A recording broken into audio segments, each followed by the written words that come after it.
ቅዱስ አሐዱ አምላክ ይትባረክ እግዚአብሔር አምላከ አባዊነ ስቡሕኒ ውእቱ ወለወለኒ ውእቱ ለዓለም። የአባቶቻችን አምላክ የኛም አምላክ ለባሕርይ እግዚአብሔር አምላካችን በሰማይ በነገደ መላእክት በምድር በደቂቀ አዳም እንዲሁም ከምድር በታች ባሉ ፍጥረታት ሁሉ ከጽርሐ አርያም እስከ በርባሮስ ከአድማስ እስከ አድማስ የሚመሰገን እግዚአብሔር አምላካችን ስሙ የተመሰገነ ይሁን። እናቱም አምላክ ወላዲተ አምላክ መለኮትን ወልዳ መመለኮት አምላክን ወልዳ አምላክ ብርሃን ወልዳ መብርሃን የተባለች ለእርሷም ለስም አጠራሯ ከምስጋና ይድረሳት። እኔ ተከታታይ የሆነ ነገር ነው። ይሄውም አንዶት እግዚአብሔርን መሰረት ያደረገ ትምህርት ነው ማለት ነው። ቀጣይነት ያለው ነው። ተከታታይ በሆነ እናየዋለን ማለት ነው። ቤተክርስቲያን ትምህርት ሁሉም ወደ አንድ ሲጠቃለልና ሲመጣ ነገረ እግዚአብሔር በሚል ነው ሊጠቃለል የሚችለው። ማለት ነገረ እግዚአብሔር ስንል የሥነ ፍጥረት ትምህርት አለ፣ የመላእክት ትምህርትም አለ፣ ስለ ሰው ምንም አማራው ትምህርትም አለ። ግን ነገረ እግዚአብሔር ስንል ወይም እግዚአብሔር ያደረገው የእግዚአብሔር ትምህርት ማለት ነው። ስነ ፍጥረትንም ስናነሳ እግዚአብሔርን ሳናነሳ አንሄድም። በሰማይ ባሉ ጀምሮ በምድር ከምድርም በታች እስካሉት ያሉ ስነ ፍጥረት ትምህርት የሚባለው ያለ እግዚአብሔር የሚነገር ትምህርት የለም። ነገር ግን እንዲህም ሆኖ የቤተ ክርስቲያን ትምህርት ሀልወት እግዚአብሔርም ቢባል ምስጢረ ሥላሴም ቢባል ምስጢረ ነገረ ስነ ፍጥረት ስለ ስነ ፍጥረትም ብንማማር በጠቅላላው ግን የምንማራቸው ትምህርቶችን የሰው ልጅ ማዳን መቻል አለባቸው። የሰው ልጅ ማዳን መቻል አለባቸው። የሰው ልጅ ማዳን መቻል አለባቸው ማለት ማንኛውም ሰው የሚያደርገው ነገር የሚያከናውነው ክንውን ሁሉ ራሱን መጥቀም መቻል አለበት። ራሱን መዳን መጥቀም መቻል አለበት። ደክሞ እንዳልደከመ ሰርቶ እንዳልሰራ እንዳይሆን ማለት ነው። ስለዚህ ከዚህ ሁሉ ይሁሉ ጠቅለል ሲባል ትምህርተ እግዚአብሔር ተብሎ ሁሉም ወደ ትምህርተ እግዚአብሔር መጠቃለል ይችላል ማለት አድራጊውም እግዚአብሔር ነው፣ ተቀባዩም እግዚአብሔር ነው። ከመጀመሪያው ዓለም ከተፈጠረ ጀምረን ዓለም እስኪያልም ድረስ ያለውን ብንናገርና ብናስቀምጠው ይህ ሁሉ በእግዚአብሔር ነው የሚከናወነው። እንዲያው እንደ ምሳሌ ብናነሳ የበጋና የክረምትን መፈራረቅ፣ የመዓልትና የሌሊትን መፈራረቅ፣ የነፋሳትን መንፈስ የማያትን መፍሰስ የብርሃናትን መመላለስ ጠቅላላ ከዕለተ እሁድ ጀምሮ ዓለም ከተፈጠረበት ዓለም እስኪያልፍበት እስከ ዕለተ እሁድ ያለውን ሁሉን ነገር ብንናገረውና ብናነሳው በእግዚአብሔር የሚከናወን ነው። ስለ እግዚአብሔር ብለን የምናደርገው ሁሉ በእግዚአብሔር የተከናወነ ነው ማለት ነው እና ይሄ ከዚህ ሁሉ ግን መቅደም ዓለምን ፈጠረ፣ ዓለምን መገበ፣ ዓለምን ያሳልፋል፣ ሁሉንም ነገር ያከናውናል ብለን የምንናገርለት እግዚአብሔር ነው። ይህ እግዚአብሔር ደግሞ ማን ነው? ወይስ ስለ እግዚአብሔር ቤተ ክርስቲያን ምን ትላለች? መጻሕፍትስ እንዴት ተጽፈዋል? ስለ እግዚአብሔርስ ማን ምን አለ የሚለው ይቀድማል ማለት ነው። ይህንን ለማለት ደግሞ የእግዚአብሔርን ሀልወት በቀዳሚነት መረዳት የግድ ይላል። የእግዚአብሔርን ሀልወት ማለት እግዚአብሔር አለ የሚለውን ማለት ነው። ሀልወት እግዚአብሔር ማለት የእግዚአብሔር መኖር ማለት ነው።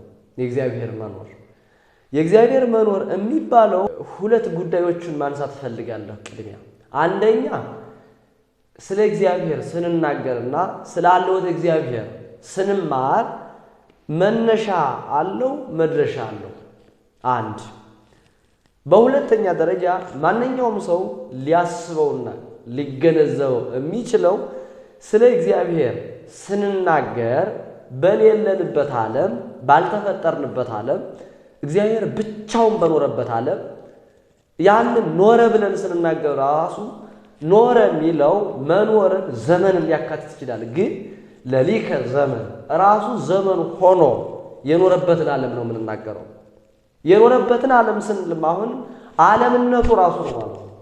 ራሱ ለሊሁ ዓለሞሙ ወለሊሁ ተድላሆሙ አረጋዊ መንፈሳዊ ራሱ እግዚአብሔር ዓለማቸው ነው ይላል። ለፍጥረት ዓለሙ እግዚአብሔር ነውና ቅድመ ዓለም ነበረ ስንል ወይም ሀልወተ እግዚአብሔር ስለ እግዚአብሔር መኖር ስንናገር እኛ ባልነበርንበት በራሱ ዓለም ለሊከ ትጠይቅ ሪሳከ ስውር ብከ ለይከ ወለሊከ ተከደንከ አንተ ራስህን ታውቃለህ፣ አንተ በራስህ ራስህን እንዳትታወቅ ታደርጋለህ፣ ባህርህ የማይመረመር ነው የሚለውን ቅድመ ዓለም የነበረውን በራሱ ዓለምነት መኖሩን መገንዘብ ይጠበቅብናል ወይም ደግሞ ይገባናል ማለት ነው።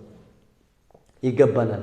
እንግዲህ መጀመሪያ ሀልወተ እግዚአብሔር ከምን ተነስቶ ወደ ምን ነው የሄደው? ሀልወተ እግዚአብሔር እንዲያው ዓለም በጣም ጥያቄ አድርጎት የሚኖር ይህንን ነው። አንዳንዱ አይ እግዚአብሔር አለ ግን ዓለምን ፈጥሮ አንድ ጊዜ እንዲመላለስ አድርጓል የሚል ሐሳብ ያለው አለ። አንዳንዱ ሎቱ ስብሐት ለስብሐ አጠራሩ ክርስቶስ ጋር የደረሰው እንጂ እግዚአብሔር የሚባለው ለእያንዳንዱ ሰው በራሱ ያስቀመጠው በህሊና የሳለው ምናብ የሌለ እንጂ እግዚአብሔር የሚባል አይታወቅም የሚል አለ። አንዳንዱ አይ እግዚአብሔር ማለት ራስህ ነህ፣ እያደግ ስትሄድ ራስ እግዚአብሔር ትሆንና ለፈጠርከው ወይም ለምትሰራው ነገር እግዚአብሔር ትሆናለህ አንተ የሚል አስተሳሰብ አለ። እንግዲህ ምንድነው እግዚአብሔር እንዳለ የሚያምን አለ፣ ግን እግዚአብሔር አለ ዓለምን ፈጥሮ ትቶታል የሚል ማለት ነው። ሁለተኛው እግዚአብሔር የሚባል የለም፣ ሰዎቹ በምናብ ዝም ብሎ የሌለውን የሳሉት ነው፣ ስዕል ነው የሚል አለ። በሶስተኛ ደረጃ ደግሞ አይ እግዚአብሔር ማለት መፍጠር ማስገኘት ማለት ነው። መፍጠር ማስገኘት ደግሞ እያንዳንዱ ሰው የራሱ የሆነ ድርሻ ማስገኘት ይችላል የሆነ ነገር። ስለዚህ አንተ እያደግ ስትሄድ ትንሹ እግዚአብሔር አንተ እግዚአብሔር ነህ የሚል አስተሳሰብ አለ። ይህንን ግን እንደው በዚህ ተከታታይ በሆነ ኮርስ ወይም ስልጠና ግንዛቤ እናገኝበታለን ብዬ አምናለሁ። ሌላኛው አራተኛው ግን እግዚአብሔር አለ ግን በእያንዳንዱ ልቡና እግዚአብሔር እንደሌለ የሚያምን ህሊና ያለው አለ። ምን ማለት ነው? ለምሳሌ አማኒ ተብሎ አንድነትን ሶስትነትን አምኖ እግዚአብሔር አንድም ሶስትም ነው ብሎ እግዚአብሔር ቅድመ ዓለም ነበረ ብሎ ያስተምራል፣ ይማራል፣ ወይም በዚህ ሃይማኖት ውስጥ ላይ እኔ ያለው ብሎ ያምናል። በዚህ ሃይማኖት እየኖረ ግን እግዚአብሔር እንደሌለ የሚኖር ሰው አለ። ምን ማለት ነው? አንድ ሰው እግዚአብሔርን ያምናል፣ ግን እግዚአብሔርን እያመነ ለእርሱ የሚገባውን የራሱን ድርሻ ካልተወጣ በዚያ ሰው ህሊና ውስጥ እግዚአብሔር መኖሩን ባንደበቱ ይናገራል እንጂ እግዚአብሔር እንዳለ ግን አይኖርም ማለት ነው። እግዚአብሔር እንዳለ አይኖርም ማለት እግዚአብሔር አለ 22ቱን ስነ ፍጥረት ፈጥሯል። 22ቱን ስነ ፍጥረታት ወይም 22 ተብሎ ከዕለተ እሁድ እስከ ዕለተ ዓርብ ያሉ ፍጥረታትን ከፈጠረ በኋላ ለእያንዳንዱ ድርሻ ሰጥቶታል። በተለይም ሁለቱ ፍጥረታት ሰውና መላእክት አእማርያን የሚያውቁ ለባውያን የሚለብሙ ነባቢያን የሚናገሩና ሕያዋን ነው የሚኖሩ እሊህ ሁለቱ ናቸው። እሊህን ሁለቱን እንዲያመሰግኑት ፈጥሯቸዋል። ይህንንም ቅዱስ አትናቴዎስ በሃይማኖተ አበው ሰውን በአምሳለ መላእክት ፈጠረው ከመይትለአኮ እንደ መላእክት ያገለግለው ዘንድ ሰውን ፈጠረው ይላል እና ለነዚህ ሁለቱን ፈተና ገጥሟቸዋል። መላእክትም ተፈትነዋል፣ የሰው ልጅም ተፈትነዋል። የመላእክት መፈተን በዕለተ እሁድ ነው። በዕለተ እሁድ ሲፈተን የፈተና ውጤት እንግዲህ ከመቶ ነገድ አንዱ ነገድ ወይም ሳጥናኤል ዓለመ መላእክትን ፈትኗል። ዓለመ መላእክትን ሲፈትን ግን ለራሱ የሆነውን ይዞ ይሄዷል። ዓለመ መላእክትን ከአራት ከፍሏል። ከአራት ሲከፍል አንደኛው ወይም 99 ነገድ የሚባለው እነ ቅዱስ ሚካኤል በቅዱስ ገብርኤል አጽናኝነት ንቁም በበህላዌን በያለንበት ንቁም በሚለው ጸንቶ በዚሁ በእግዚአብሔር አምልኮት ቆሟል ወይም ተገኝቷል። አንዱ ይህ ነው። ሶስቱ ነገድ ራሱ የሚመራው በራሱ ያለ በዲያብሎስ ወይም በሳጥናኤል ስር ያለ ግን ከሶስት ተከፍሏል። አንዱ ፍጹም እሱን አምኖ ተከትሎ ወርዷል። አንዱ ተጠራጥሮ በአየር ላይ ቀርቷል። አንዱ ነገድ ማለት ነው። ሶስተኛው ነገድ ግን ዓለም የለም፣ በዲያብሎስም አላመነም በእግዚአብሔርም አላመነም፣ መካከል ላይ ፈዞ ይቀራል ማለት ነው። ያ ዓለመ መላእክት ተፈትኗል። ዓለመ መላእክትን ተፈትኖ ግን የተፈተኑት ምንድነው ከተባለ በዚህ በሐልወተ እግዚአብሔር ነው። እንደሚታወቀው ሳጥናኤል እግዚአብሔር ሰውንና መላእክትን በተለየ አእምሮ ያላቸው የሚያስቡ ክፉን ከደግ የሚለዩ ነፃ ፈቃድ ያላቸው አድርጎ ፈጥሯቸዋልና ከፈጠረ በኋላ በነፃ ፈቃድ ተመራምረው ያግኙኝ ይወቁኝ እነርሱ ድኩማን ደካሞች እንደሆኑ እነርሱ ያስገኘ ሌላ እግዚአብሔር እንዳለ እንዲያውቁ ብሎ ተሰወራቸው። ከዚያ በኋላ ግን የተጠራጠሩ በሐልወቱ እግዚአብሔር ሐልወቱን ይወቁኝ ብሎ ከህሊናቸው ነው የተሰወረ። ሲሰወር ምንድነው ያሉት? አይ እንደሚታወቀው አለ የለም በሚል ነው። አለ የሚሉት በሐልወቱ ጸኑ፣ የለም የሚሉት ወደቁ ማለት ነው። ያም ዓለመ መላእክት ቢፈተንም ግን ፈተናውን ድል አድርገው መላእክት የሰማዕትነት መጀመሪያ ማለት እውነትን በመመስከር ሰማዕታት ሆነው መላእክት ተገኝተዋል ማለት ነው። ቀጠለ። ሁለተኛው ሰው ነውና በዕለተ ዓርብ የተፈጠረው ተመልሶ በዕለተ ዓርብ ተፈጥሯል ማለት ነው። የዚህም ፈተና ምንድነው? ዲያብሎስ እንደሚታወቀው ራሱ ከወደቀ በኋላ ግብረ አበር ስመ አበር፣ ግብረ አበር እግዚአብሔርን የሚክድ ሐልወቱን የሚክድ፣ ስመ አበር እንደርሱ ውዱቅ የሚባል የወደቀ የሚባል ይፈልግ ነበርና አዳምን ሂዶ አሳተው። አዳምን በተመሳሳይ እግዚአብሔር አለ የለም የሚል ጥርጣሬ ውስጥ ገባ። ምን ማለት ነው? አሁን አዳም እግዚአብሔር የለም ብቻ ብሎ አይደለም ካደም ነው። እግዚአብሔር አለሁ ብሎ በገነት አስቀምጦት የራሱን ድርሻ ሰጥቶት ሳለ መጥቶ ያስገባበት በአዳም ሕሊና የከተተው ስሁት የሆነ አስተሳሰብ በአዳም ገባ። ከዚያ በኋላ ምንድነው ያለ? መልዕልተ እግዚአብሔር መሆን ነው የፈለገው። የብሉይ ተርጓሚያን ሲያስቀምጡ የኢትዮጵያ ሊቃውንት እንዲህ ይላሉ።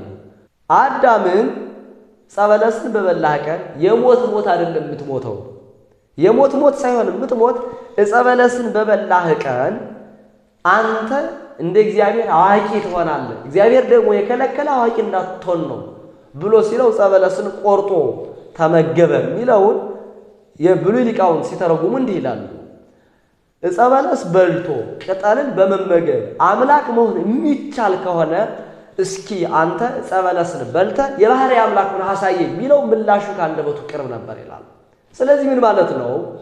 አዳም ሐልወተ እግዚአብሔርን ስንኳን ቢያምን በሐልወተ እግዚአብሔር ግን ጸንቶ መኖር አቅቶታል። ማለት ከእግዚአብሔር በላይ መኖር መፈለግ ማለት የእግዚአብሔር መኖሩ በልዕልና ነውና ከሁሉ በላይ መሆን ነውና ከሁሉ በላይ መሆኑን ተጠራጥሯል ማለት ነው።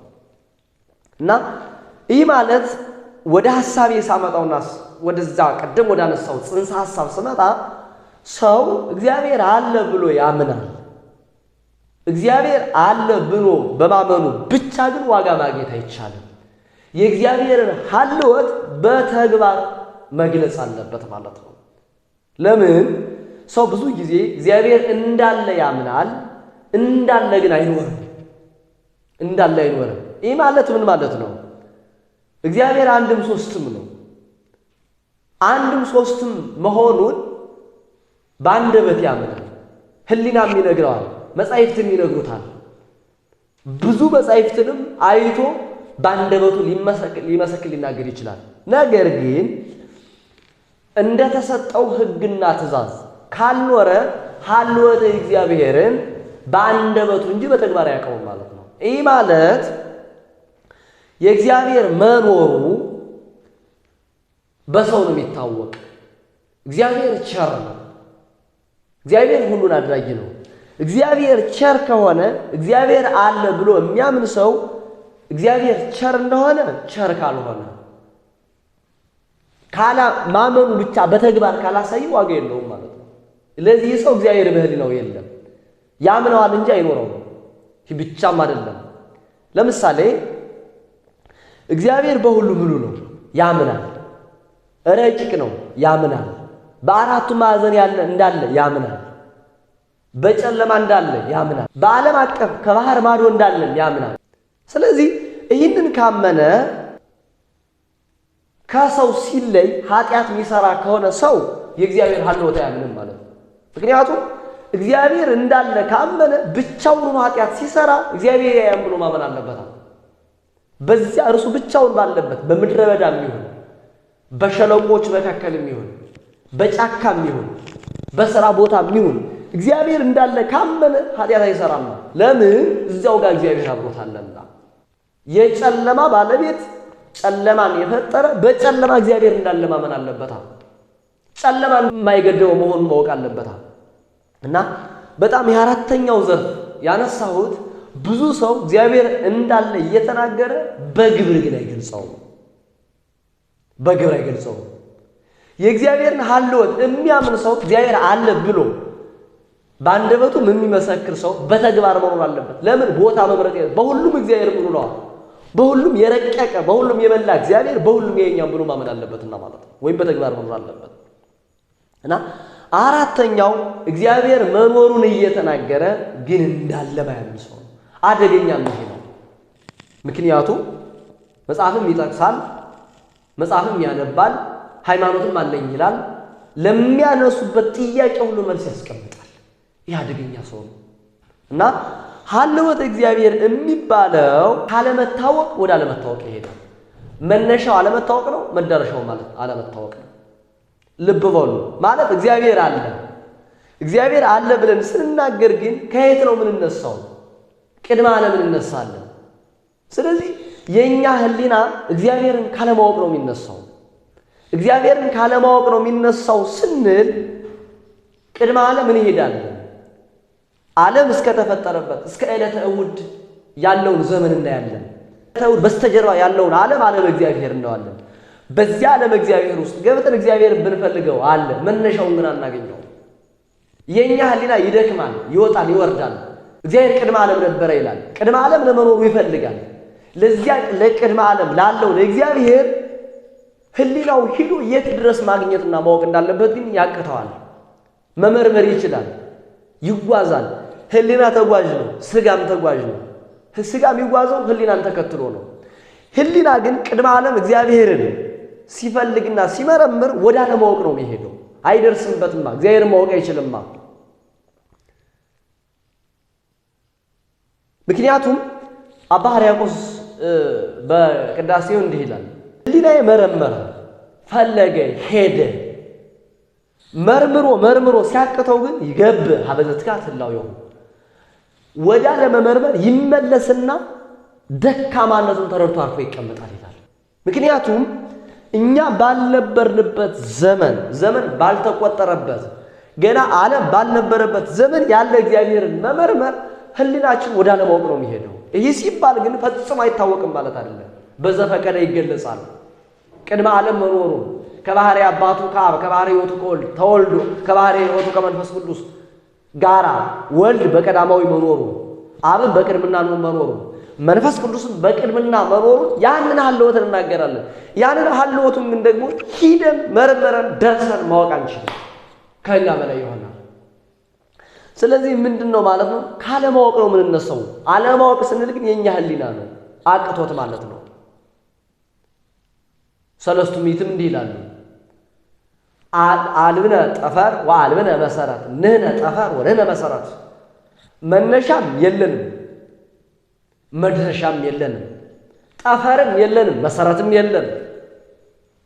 ይህ ማለት ነው ለእግዚአብሔር ሀልወት መነሻ የለውም ማለት ነው። ለእግዚአብሔር ሐልወት ወይም የእግዚአብሔር ሐልወት አይታወቅም ማለት ነው። እና ካለመታወቅ እንነሳለን ሐልወቱን ወይም የኛ ህሊና ካለማወቅ ይነሳል፣ ባለማወቅ ይታተማል። ዓለም ከተፈጠረ ዘመን ከተቆጠረ 7517 ዘመን ሆኗል። በ8000 ዘመን እንደሚወሰን መጻሕፍት ነግረውናል። ከዚያ በኋላ ዓለም ካለፈ በኋላ ሐልወተ እግዚአብሔር እና ምን አለን ግን መዳረሻው ወዴት ነው ብንል ዓለም ካለፈ ማግስት ጀምረን ህሊናችን ቢጓዝ ሄዶ መድረሻ የለውም እና ሐልወተ እግዚአብሔር የእግዚአብሔር መኖር ከምን ተነስቶ ወደምን ይሄዳል ብንል የኛ ህሊና ካለማወቅ ተነስቶ ወደ አለማወቅ ይደርሳል። የእግዚአብሔር ይህ ማለት ምን ማለት ነው? ዘመን አይወሰንለትም። በዚህ ጊዜ ተነሳ፣ በዚህ ጊዜ ያልፋል፣ በዚህ ጊዜ ጀመረ፣ በዚህ ጊዜ ይጨረሳል፣ በዚህ ጊዜ ነበረ፣ ልክ በዚህ ጊዜ እንደነበረ እስከዚህ ጊዜ ድረስ ይቆያል የሚባል የለውምና የእግዚአብሔር መኖር ልክ መሰረት ከሌለው ተነስቶ ጣፋር ወደ ሌለው መነሻ ከሌለው ተነስቶ መድረሻ ወደ ሌለው ይሄዳል ማለት። ሁለተኛው ግን ቅድም እንዳልኩት እንዲያው ሐልወተ እግዚአብሔር እኛ ስንል ወይም ስንናገር በሌለንበት ዘመን ነው። በጣም ይገርማል። በጣም ከሚገርመኝ ነገር ይሄን ነው። የሌለንበት ዘመን ነው። እግዚአብሔር ቸርነቱ የሚታወቀው ያልነበረበትን እኛ ያልነበርንበትን ዘመን እርሱ ብቻውን በስልጣኑ በባህሪው የነበረበትን ዘመን እንድናውቅ እንድንገልጽ በጥቂቱም ቢሆን እንድናስተምር እንድንማር መጻሕፍት እንዲጻፉልናል። አሁን ስለ ሐልወተ እግዚአብሔር ቅድመ ዓለም ነበረ ብለን ስንናገር የሌለንበት ዘመን ነው፣ እማናውቀውም ዘመን ነው። ግን የእግዚአብሔር ቸርነቱ ይታወቅ ዘንድ ገልጿል። አንድ ነገር ግን በጣም ልብ ልንለው የሚገባ መጻሕፍት ሲጻፉ ሊቃውንትን መጻሕፍትን ሲጽፉ ምስጢር ሲያናግራቸው ምስጢር ሲናገሩ ስለ ሐልወቱ ሲጽፉ ሐልወቱን ሲገልጽላቸው እኔ ቅድመ ዓለም ነበርኩ ብሎ ስለ ቅድመ ሐልወቱ ቅድመ ዓለም ስለ መኖሩ ሲገልጽላቸው በእግዚአብሔር ተከፍሎ የሚቀር ምስጢር አለ። በገለጸላቸው ሰዎች ተከፍሎ የሚቀር ምስጢር አለ። እነርሱ ደግሞ የተገለጸላቸው ሰዎች ሲጽፉ ከነርሱ የሚቀር ምስጢር አለ። እነርሱ ጽፈውት ደግሞ አልረዳን ብሎ ከህሊና በላይ ሆኖ በመጻሕፍት የሚቀር ምስጢር አለ። ልብ በሉ። የመጀመሪያው ከእግዚአብሔር ተገልጾ በእግዚአብሔር ብቻ የሚቀር ምስጢር አለ የምንለው ለቅዱሳን ሲገልጽላቸው ሙሴ ስለ እግዚአብሔር ሐልወት ሲጽፍ ስለ ስነ ፍጥረትም ሲጽፍ ሊቃውንቱ እነ ቅዱስ ኤራቅሊስ እነ ቅዱስ ሄሬኔዎስ እነ ቅዱስ አትናቴዎስ ሰለስቱ ምዕት ስለ እግዚአብሔር ሐልወት ሲጽፉ በእግዚአብሔር የቀረ ምስጢር አለ። ለነሱ ሲገልጽላቸው ሙሉን አይደለም የሚገልጽላቸው። ለምን ቢገልጽላቸውም ስንኳን እነሱ መሸከም አይችሉምና ብቻ በእግዚአብሔር ይቀራል። ሊቁ ቅዱስ ባስልዮስ ወአሐዲ ተአብሎ ውእቱ ማኅተት ነበየ ወደ እግዚአብሔር ስለ እግዚአብሔር ልዕልና ባህሪ ስለ እግዚአብሔር ጌትነት ጠቅልለን እንወቅ ብለን ብንናገር ይህ ድፍረት ነው፣ ኃጢአት ነው ይላል። ለምን እግዚአብሔር ከፍሎ ያስቀረው ምስጢር አለና ከፍሎ ያስቀረው ምስጢር ግን ነፍጎን አይደለም ስለማንችል ነው ማለት ነው። ስለማንችል ነው። እግዚአብሔር ሁለንተናዬን እወቁኝ ቢል እኔ ከዚህ እስከዚህ ነበርኩኝ እኔ እንደዚህ ነኝ ብሎ ቢናገር ያን መሸከም የሚቻለው የለም። ምስጢሩንም መሸከም የሚቻለው የለም። ሐልወቱንም መሸከም የሚቻለው የለም። ለምሳሌ ብናነሳ በደብረ ታቦር ጥቂት ለመታየት ሞክሯል። በደብረ ሲናም ለእስራኤልና ለሙሴ ለመታየት ሞክሯል። በጥቂቱ እንኳን ለመገለጽ ሊሞክር አልቻሉም። ማየትም አልተቻላቸውም። ይህ ብቻ አይደለም። እንደ ወደ ስነ ፍጥረት እንኳን ስናወርደው መብረቅ ነጎድጓድ ሲነጉድ መብረቅ ሲበልጭ ብልጭ ሲል መብረቁን ትክሎ ማየት የሚቻለው የለም። መብረቁን የነጎድጓድ ድምፅ እንኳን በርከትሎ ሲጮህ ጆሮአችን ይጨነቃል፣ አእምሮአችንም ይወጠራል፣ ልቡናችንም ፍርሃት ይለዋል። ፀሐይን እንኳን ከብርሃኗ የተነሳ ከሙቀቷ የተነሳ ትክ ብሎ ለተወሰነ ደቂቃዎች ማየት የሚቻለው የለም። ምክንያቱም ያንን ለማየት ቢሞክርናት አይኑ ሊፈስ ይችላል እና እግዚአብሔር ሁለንተና ምስጢሩን ገልጾ ልንገራችሁ ቢለን ህሊናችን መሸከም አይችልም እና በእግዚአብሔር ተከይቶ በእግዚአብሔር ተከፍሎ የሚቀር ምስጢር አለ። እኛ ማንችለው ሆነ ከዚያ ሲቀጥል ለቅዱሳን ገልጾላቸው ቅዱሳን ደግሞ ለኛ ሲነግሩን በቅዱሳን ብቻ የሚቀር ምስጢር አለ እንደየማዕረጋቸው። በመላእክት የሚቀር ምስጢር መላእክት የሚያውቁት እኛ ማናውቀዋለን። በማዕረግ ከፍ ያሉ ቅዱሳን ተገልጾላቸው ሐልወቱን አውቀውት ስለ እግዚአብሔር ተረድተውት ግን ደግሞ ለኛ ቢነግሩን ማንችለውና ልንረዳው ማንችል የሚከብደን ምስጢር አለ። ስለዚህ በቅዱሳን ተከፍሎ ቢቀር ምስጢር አለ ማለት እኛ ስለማንችለው ይሄንን ማንሳት ይቻላል። ለምሳሌ እመቤታችን ስለ ክርስቶስን ስለጸነሰችው ሐዋርያት ጠይቀዋታል። ሐዋርያት ሲጠይቋት እንደምን አድርገሽ ነው የጸነስሽው ንገሪን አሏት። አይ ይህንን እኔ ልናገረው እናንተ ልትሰሙት አይቻላችሁም አለች። እናንተ ልትሰሙት እኔ ልናገረው አይቻለኝም አለች። አይ ሐዋርያት ግን ግድ መንገር አለብሽ ንገሪን አሏት። እንዲያማ ካላችሁ እንዲህ በተራ ነገር አይደለም፣ ወደ ቤተ መቅደስ ወስዳችሁ እጄን እግሬን ይዛችሁ ፍርሃት ይለኛልና ከዛ ወስዳችሁኝ ነው ልናገር ይችላል። ሐዋርያትም ወስደው እጇን እግሯን ይዘው ለመናገር ነገር ጀመረች። ምን አለች? ወመጻ ግሩም የሆነ አስፈሪ መልአክ መጣ። ይህንን መልአክ አይቼውም አላውቅም። ወገሰሰ አጽፎ ዘየማን ቀኝ ክንፉን ዘረጋ ወኮነ ህብስተ ሕይወት የሕይወት እንጀራ ሆነ። በልዮ አብላኒ በልቶ አበላኝ። ወገሰሰ አጽፎ ዘጸጋም ግራ ክንፉን ዘረጋ ወኮነ ጽዋ ሕይወት የሕይወት መጠጥም ጽዋ ሆነ።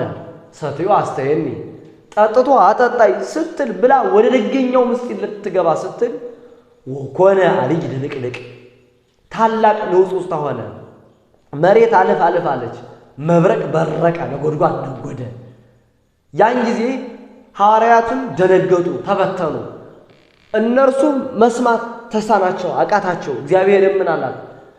እናቴ ሆይ ምስጢሩ የሚገባው ላንቺ ብቻ ነው። ስለዚህ ላንቺ የሚገባውን ምስጢር ለሌላ ነግረሽ ዓለምን ያለ ጊዜው ልታሳልፊ ነው ያላት። እመቤታችንም ተወቹ፣ እነርሱ ከመጠየቅ ታቀው ይላል። ይህ ማለት ቅዱሳን ተገልጾላቸው በቅዱሳን የሚቀር ምስጢር አለ። ስለ ሐልወተ እግዚአብሔር፣ ስለ እግዚአብሔር መኖር፣ ስለ ነገር እግዚአብሔር፣ ስለ ጠቅላላ ስለ እግዚአብሔር ማለት ነው። እነ ሙሴ የተገለጸላቸው እና አብርሃም የተገለጸላቸው ከዚያ በኋላ ለሐዋርያት የተገለጸው ከዚያ በመቀጠል ከነርሱ ቀጥሎ ለተነሱ ለሰለስቱ ምዕት ለሊቃውንት የተገለጸ ምስጢር በእነሱ የሚቀር ምስጢር ከዚያ በኋላ ግን ደግሞ ለኛ በተቻለን መልኩ የሚያካፍሉን ምስጢር አለ እና እነዚህም ራሱ አባቶቻችን ሲጽፉልን፣ ሲያስቀምጡልን፣ ሲያስተምሩን፣ ሲነግሩን ለኛ ሲነግሩን ምንድን አድርገው ነው? ልክ እናት ለልጇ በምታጎርሰው ልክ ነው ያስቀምጡልን። ማለት አንዲት እናት ለሕፃን ልጇ እርሷ የምትጎርሰው የእርሷ አፍ የሚመጥነው ለሕፃኗ አታጎርሰው። ለምን? እርሷ የምትጎርሰው ለሕፃኑ ብታጎርሰው ይገለዋል እንጂ አይደለም፣ ሕይወትም አይሆነው፣ ያጠፋዋል። ጉሮሮውም አይውጥለትም፣ አፉም አይሸከምለትም፣ ምላሱም አያዘዋውርለትም። የግድ ምን ታደርጋለች? ጥቂት አድቅቃ ለሕፃኑ በሚመጥን መልኩ ጥቂት ታጎርሰዋለች። ይህ ማለት አባቶቻችን የተገለጸላቸውን ስለ እግዚአብሔር ሐልወት፣ ስለ እግዚአብሔር ምስጢር የተገለጸላቸው ለኛ ሲጽፉልን ሕሊናችን በሚሸከመው መልኩ፣ እኛ በሚረዳን መልኩ በጥቂቱም ቢሆን እንደ አቅማችን ይጽፉልናል። እንደ አቅማችን ሲጽፉልን ግን ያ ሕፃን ኋላ እያደገ ሲሄድ ራሱ መጉረስ እንደሚጀምረው የእናቱን ወይም የአባቱን መጠን እንደሚጎርሰው እኛ በመንፈስ ቅዱስ እያደግን በምስጢር እየላቅን በጉባኤ ቤት እየኖርን ያን ምስጢር እያደላደልን ስንሄድ በጥቂቱም ቢሆን የአባቶቻችን ያህል እንኳን ባንሆን ምስጢር ማየት እንጀምራለን ማለት ነው። ስለ ሐልወተ እግዚአብሔር መረዳት እንሞክራለን። አሁን ሰው በጣም የተቸገረው ሐልወተ እግዚአብሔር ለመረዳት ድርስ ብሎ በራሱ አቅምና በራሱ መጠን ገና ምስጢር ሳያደላድል ጉባኤ ቤት ሳይውል መንፈስ ቅዱስን ሳይጠይቅ ሱባኤ ሳይገባ ሳይደክም ነገር እግዚአብሔር እንዲረዳው ይፈልጋል። ሐልወተ እግዚአብሔር በእርሱ በስጋዊ በደማዊ ዕውቀት መለካት ይፈልጋል። ይህ ከሆነ በጣም አደጋ ነው፣ አይቻልም።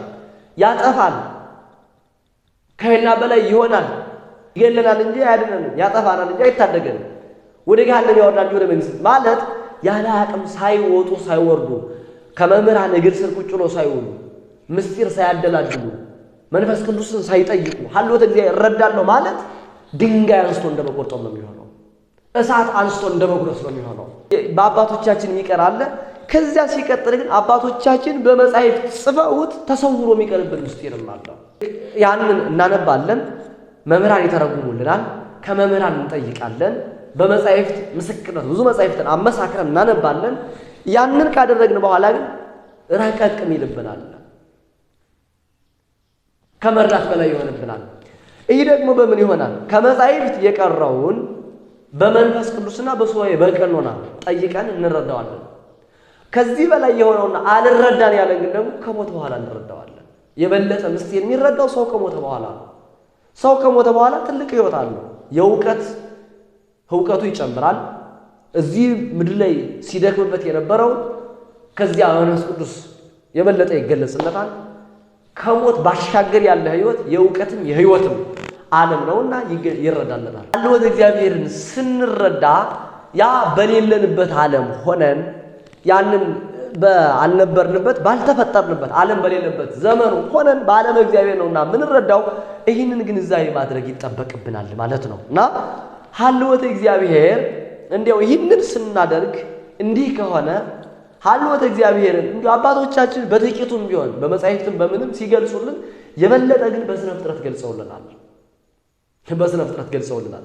በስነ ፍጥረት ሲገልጹልን ማለት ነው አለመታወቁን ጭምር ህሊና በላይ መሆኑን ጭምር እኛ የማንደርስበት መሆኑን ጭምር እንደ የሃይማኖት ያህል ለመዳን ያህል አንደበት ዝም ብሎ በባዶ ለመኖር ያህል ነው እንጂ በጥቂቱም ቢሆን ማወቅ እንዳለብን በስነ ፍጥረት ነግረው አስረድተውናል። ከዚያ በጣም የሚገርመው ነገር ግን አባቶቻችን እግዚአብሔርን ለማወቅ ሶስት እርከኖችን ነው የሚሄዱት። መጀመሪያ ራስን ማወቅ ይቀድማል። ከዚያ ሲቀጥል ስነ ፍጥረትን ማወቅ ይቀድማል። ሶስተኛ አባቶቻችን የጻፉልን መጻሕፍት ማወቅ ይቀድማል። ስለ ሀልወተ እግዚአብሔር ለማወቅና ለመናገር የመጀመሪያ አንድ ሰው ራሱን ማወቅ ነው የሚቀድመው። እኔ ምንድን ነኝ? ከየት መጣሁ? እንዴት እኖራለሁ? ወዴት እሄዳለሁ? አኗኗሬ ምን ይመስላል? የራሴ አራቱ ባህሪያት ተዋህዶ ይኖራሉ። አራቱ ባህሪያት ተዋህዶ ሲኖሩ ውሃ፣ ነፋስ፣ መሬት፣ እሳት አለ። እሳቱና ውሃው እንዴት አይጣላም? መሬቱና ነፋሱ እንዴት አይጣላም? ነፋስ ለመሬት ጸሩ ነው፣ ጠላቱ ነው፣ ይበትነዋል። መሬት ለነፋስ ጠላቱ ነው፣ ይገድበዋል። እሳት ለውሃ ነፋሱ ጠላቱ ነው፣ ውሃን ያፈላዋል። ውሃ ደግሞ ለእሳት ጠላቱ ነው፣ መልሶ ያጠፋዋል። ይህ በእኔ ላይ እንዴት ነው ተዋህዶ የሚኖረው ሀልወት የሚባለው? ይህ ብቻ አይደለም። ረቂቅ ነፍስ አለኝ፣ ግዙፍ ስጋ አለኝ። ረቂቁ ነፍሴና ግዙፉ ስጋ እንዴት ነው ተዋህዶ የሚኖረው? ይቀጥላል። አንድ ሰው ይበላል፣ ይጠጣል፣ በተሻለ መልኩ አኗኗር ሊኖር ይችላል። የተሻለ ምግብ ሊበላ ይችላል፣ ደካማ ምግብ ሊኖር ይችላል። ሰው ልጅ ሁለቱም የተሻለ ምግብም ቢመገብ ደካማ ምግብም ቢመገብ ጣዕም ያለው ምግብም ቢመገብ መራራ ያለው ምግብም ቢመገብ አንድ አይነት ነው። ይህ እንዴት ነው የምኖረው? የኔ ሀልወት እንዴት ነው? ይህ ብቻም አይደለም። ከልቡናዬ ነገር አመነጫለሁ። ህሊናዬ ያወጣል ያወርዳል፣ አእምሮዬ ይሰበስባል። ልቡናዬ ያመነጨውን፣ ህሊናዬ ያወጣውን ያወረደውን፣ አእምሮዬ ያጠራውን ነገር በአንደበቴ ገልጸዋለሁ። ይህ እንዴት ነው? ምላሴ አቀላጥፎ የሚናገረው ከልቡናዬ ያለው የሚመነጨው ነገር በአንደበቴ ሲገለጽ ይህ እንዴት ነው? እተኛለሁ፣ እነሳለሁ፣ አሁንም እተኛለሁ፣ እነሳለሁ፣ እደክማለሁ፣ እወጣለሁ፣ እወርዳለሁ። የህፃንነት ዘመን አለ፣ የጉልምስና ዘመን አለ፣ የልጅና ዘመን አለ። ይህ እንዴት ነው ብሎ የመጀመሪያው አንዱ ሰው ራሱን ነው መጠየቅ ያለበት። የራሱን ሀልወት እንዴት ነው የሚኖረው? ይህንን ካደረገ በኋላ ወደ የት ይሄዳል? ሁለተኛው ደረጃ ወደ ስነ ፍጥረት ይሄዳል። የስነ ፍጥረት አኗኗር እንዴት ነው? ሀልወተ እግዚአብሔር ወደ ሀልወተ እግዚአብሔር ከመሄዱ በፊት ነው። እግዚአብሔር አለ፣ የእግዚአብሔር አኗኗር እንዴት ነው? ሀልወቱ ምን ይመስላል ብሎ ወደዛ ከመሄዱ በፊት ይህንን ሁለተኛውን ደረጃ ይቀጥላል። ከዚያ ስነ ፍጥረት ከጽርሐ አርያም እስከ በርባሮስ ያለው ፍጥረት ከዕለተ እሑድ እስከ ዕለተ ዓርብ የተፈጠረው ፍጥረት እንዴት ነው አኗኗሩ? ይህንን በደንብ ማየት። ስለዚህ ስነ ፍጥረትን ይመራመራል። አባቶቻችን የሚጀምሩት ከዚህ ነው ማለት ነው።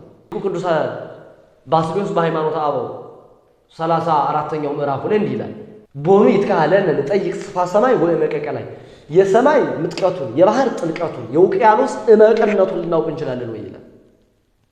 አይ ይህንን ማወቅ ከቻልን መልካም ነው። ማወቅ ካልቻልን ግን ነገር እንተው ነገሩን እናሳጥር ንህድ ነገረ ወናይጽር ነገረ ወነፈጽም ዘንተ ክፍለ ወዴ ልጋይ ብሎ ለእግዚአብሔር ነገሩን ባጭር ትተን ነገራችንን አቋርጠን ዕውቀቱ ለእግዚአብሔር ላንተ ነው ብለን እንተውለት። ዕውቀት ለእግዚአብሔር ነውና ይላል። እንዲህ አድርጎ ግን አይተውም።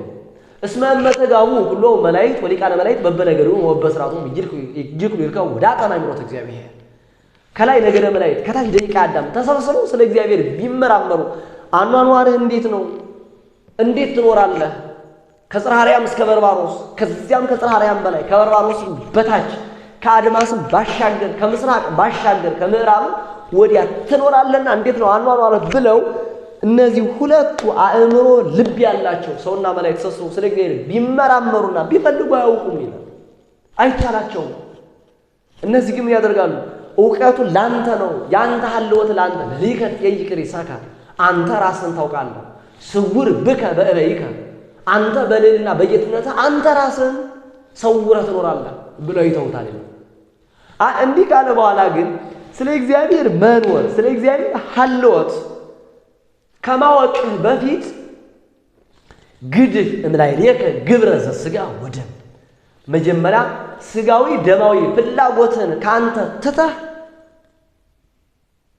ይሄ ብዙ ጊዜ ሰው የሚኖረው በስጋዊና በደማዊ በምድር በዓለማዊ በስጋዊና በደማዊ ዓለም ሲኖር በስጋዊና በደማዊ ፍላጎት ይኖራልና ይህንን መጀመሪያ ካንተ አውልቀህ ጣለው ይላል። አእምሮህ ላይ አውልቀህ ጣል። ከዛሳ ጠይቅ ስርዓተ ፀሐይ ወወርኅ ወከዋክብት ወደ ባህር ወርደህ ወደ አየር ከፍ ብለህ በመሬት ላይ ቁጭ ብለህ የፀሐይን አኗኗር የፀሐይን ብርሃን የፀሐይን ሙቀት በጠቅላላ ዑደተ ፀሐይ ዑደት የምታደርግባቸው